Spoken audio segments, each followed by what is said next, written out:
Hi రా మావా. నువ్వెలా వచ్చావు? ఇందాక జీవానందం ఉన్న చోటు తెలియదని చెప్పు. నువ్వే కదా ఫోన్లో మాట్లాడుతూ ప్రిస్టీన్ వ్యాలీ అన్నావు. అవును, ఇక్కడ నీకేం పని? జీవానందం గారు చాలా ఏళ్ళుగా తెలుసు, నాకెంతో హెల్ప్ చేశారు. మీ అందరినీ కలిపింది కూడా ఆయనే కదా. మీకంటే ఆయన గురించి నాకే బాగా తెలుసు. నేనుంటే హెల్ప్ అవుతానని వచ్చాను. అది మాత్రమేనా, లేదా ఇక్కడ నీకు సంబంధించింది ఏమైనా ఉందా? రే, ఈ హత్య నాకంట కడదాం అనుకుంటున్నావా? ఈ రోజంతా నేను ఇంట్లోనే ఉన్నా, కావాలంటే అమ్మని అడుగు. ఇవాళే జీవనం చనిపడే నీకెలా తెలుసురా? ఏంట్రా పోలీస్ ఆఫీసర్ అయి ఉండి నువ్వు ఇలా? మా నాన్న చెప్పారు కదా ఉదయం జీవానంద్ ఫోన్ చేశారని. నేను రావడం నీకు ఇష్టం లేదనుకుంటా, వెళ్తానులే. చాలా కష్టపడి వచ్చి ఉంటావు రా.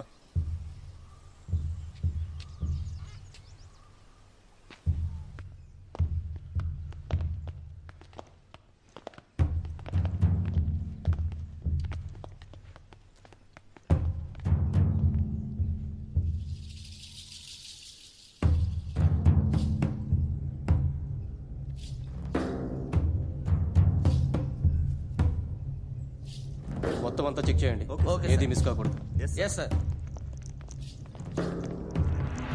అది పోలీసుల పని, వాళ్ళు చూసుకుంటారు.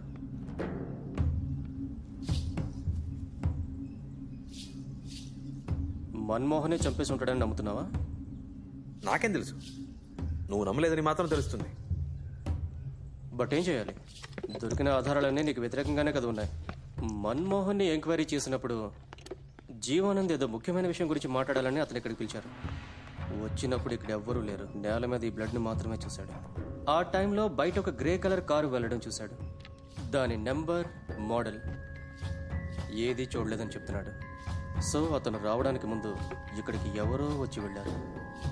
అవును, మీ ఇంట్లో కూడా ఒక గ్రే కలర్ కారు ఉంది కదా?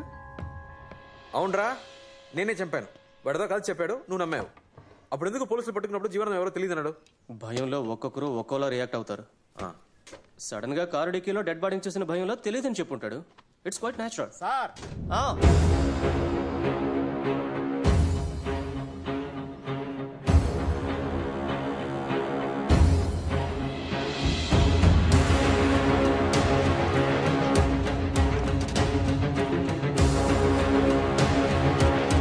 ఏంటి సార్ క్యాష్.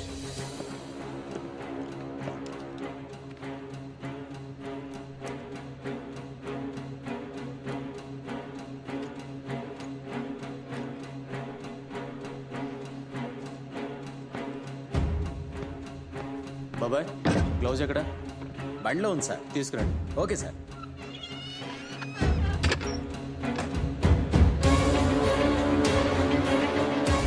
జాతకం మొత్తం ఇందులో ఉంది.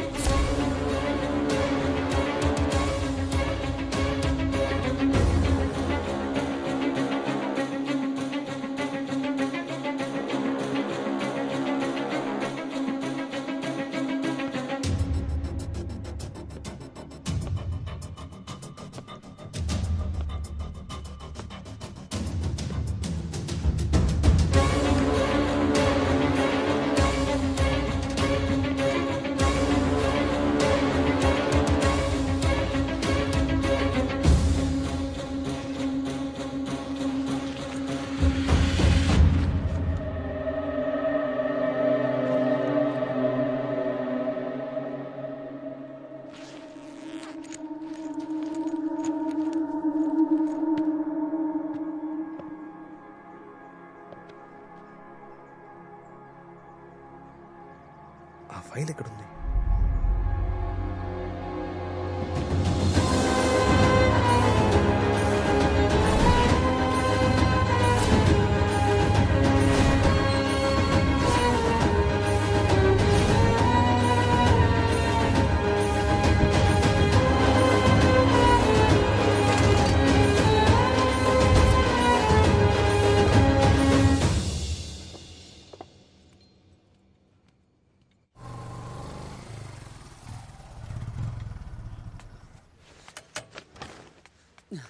అయ్యా, అయ్యా.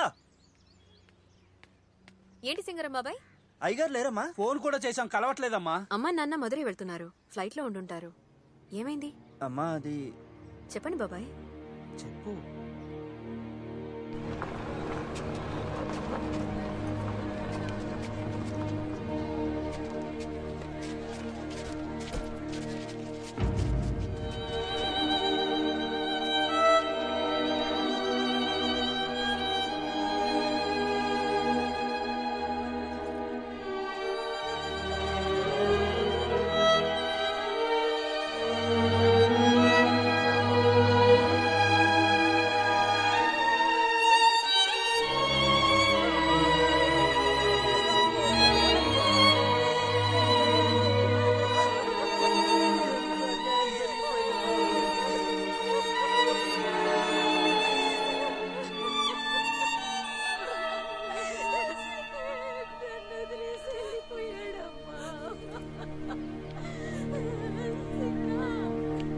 రేయ్, వాళ్ళు మళ్ళీ వస్తున్నారు. వాళ్ళు మన ఊరికి అవతల పడరా? వదలే.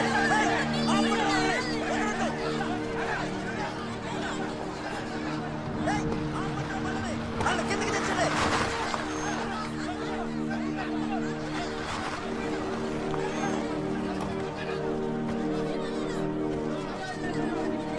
ఆగండియా, ఆగండి. ఆగండి. ఏంటయ్యా ఇది? ఆగండి. ఏమైందా? నువ్వు వేసిన కంచికి కరెంట్ వచ్చి ఒక పిల్లాడు చచ్చిపోయాడయ్యా. ఆగు ఊరికే మాట్లాడుకో. ఈ ఫెన్సింగ్ లో కరెంటు చాలా తక్కువ ఉంది. అందులో మనుషులు మృగాలకి షాక్ కొట్టి చచ్చేంత కరెంటు పాస్ కాదు. ఆపోయా, కంచెను ముట్టుకోగానే కరెంట్ షాక్ కొట్టి ఆ పిల్లల కళ్ళ ముందు చచ్చిపోయాడు తెలుసా?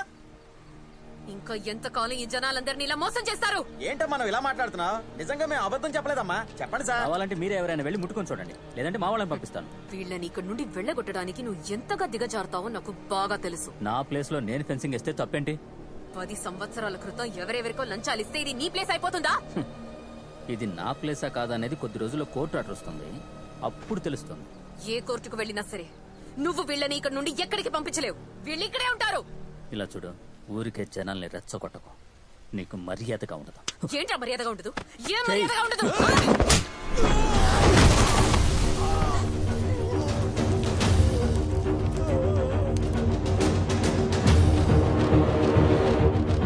ఎవరి మీద చేయలేపుతున్నావు?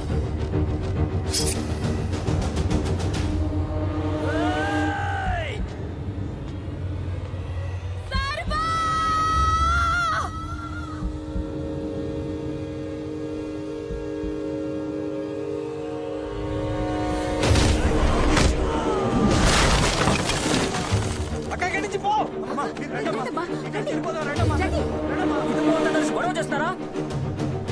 కొట్టి తరిమేంట్రా?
ఎవరు?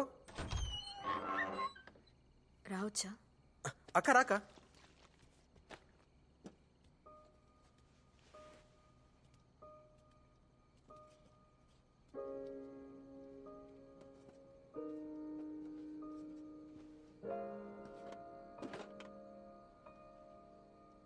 ఏమైందక్క?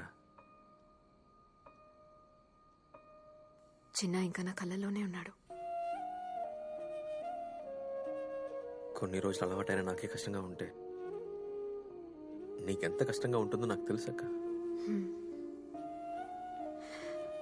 నాకిక్కడ ఉన్న ఒక్క సంతోషం, ఓదార్పు వాడు మాత్రమే. నన్ను వదిలేవాడు కాదు. నాకేది నచ్చుతుందో నచ్చదో వాడికి బాగా తెలుసు. ఏడవకక్క ప్లీజ్. సారీ. అవును, వాళ్ళని ఎందుకు అలా కొట్టావు? నీ మీద చెయ్యి లేపేసరికి సడన్గా కోపం వచ్చింది. కంట్రోల్ చేసుకోలేకపోయా. కోపంలో మాత్రం అలానే ఉన్నావు. మిగతా వాటిలో వేరే వాళ్ళలా ఉన్నావు. ఈ ఆప్యాయత పాత సర్వ దగ్గర నేను ఎప్పుడు చూడలేదు. ఎవరిని పట్టించుకోడు, అందరినీ ఎదిరించి మాట్లాడతాడు. కానీ ఇప్పుడు ఎదుటి వాళ్ళ ముఖంలో నవ్వు తీసుకురావడానికి ఎంతో కష్టపడుతున్నావు. చాలా మెచ్యూర్డ్గా ఉన్నావు. గోవాలో బాగా కష్టపడ్డావా?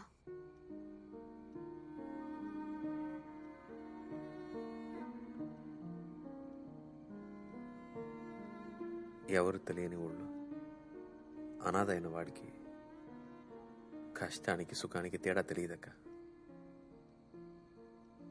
సడన్గా రాత్రిలో ఆకలిస్తుంది, కానీ చేతిలో డబ్బులు ఉండవు. అమ్మ నాన్న ఉంటే బాగుండు అనిపిస్తుంది. మనం తిన్నామా లేదా అని అడగడానికి ఇంట్లో ఇద్దరు ఉన్నారన్న నమ్మకం ఉంది చూడు, అది చాలక్క. ఆకలిని మేనేజ్ చేయొచ్చు, కానీ ఒంటరితనాన్ని మేనేజ్ చేయడం కష్టం అక్క. డబ్బు ఉంటే ఏదైనా వస్తుంది అనుకున్నా. డబ్బు కోసం ఏమైనా చేయవచ్చు, ఎవరినైనా మోసం చేయవచ్చు అని అనుకున్నాను. తప్పుల గురించి ఆలోచనే లేదు. ఇక్కడ చూస్తే నేను తప్ప మీరందరూ మంచివాళ్లే. నా మీద నాకే అసహ్యం వేస్తుందక్క. చచ్చా, దానంతటికి పరిస్థితులే కారణం. ప్రేమ దేన్నైనా మార్చేస్తుంది సర్వా. నిన్ను మార్చింది, నన్ను మార్చింది.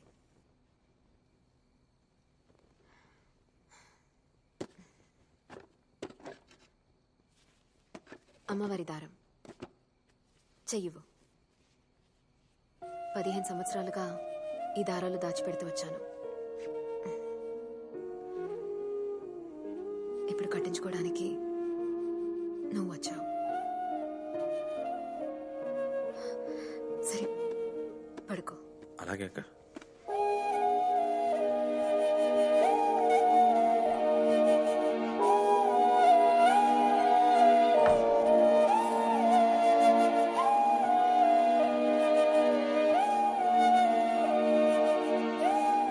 రేయ్, ఏంటి ఫీల్ అవుతున్నావా? నన్ను అందరూ నమ్మేశారా? ఇప్పుడు ఏం చేస్తావు?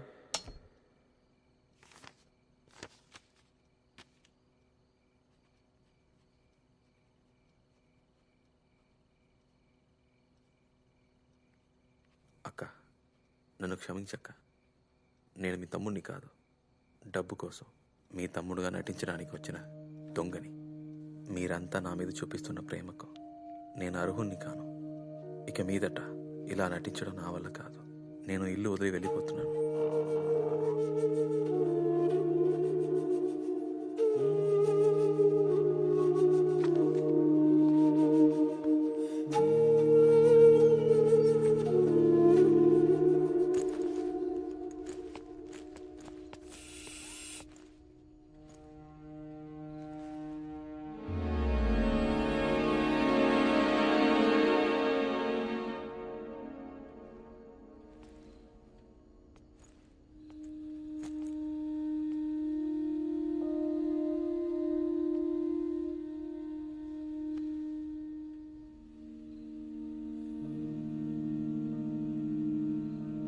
బామ్మ, నేను మీ మనవని కాదని అందరికీ చెప్పాలనుకున్నారు. ఇవాళ నేనే అందరికీ చెప్పాలనుకుంటున్నా, కానీ ధైర్యం లేదు.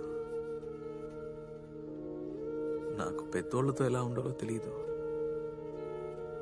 తప్పు చేసుంటే మన్నించండి. వెళ్తున్నా బామ్మ.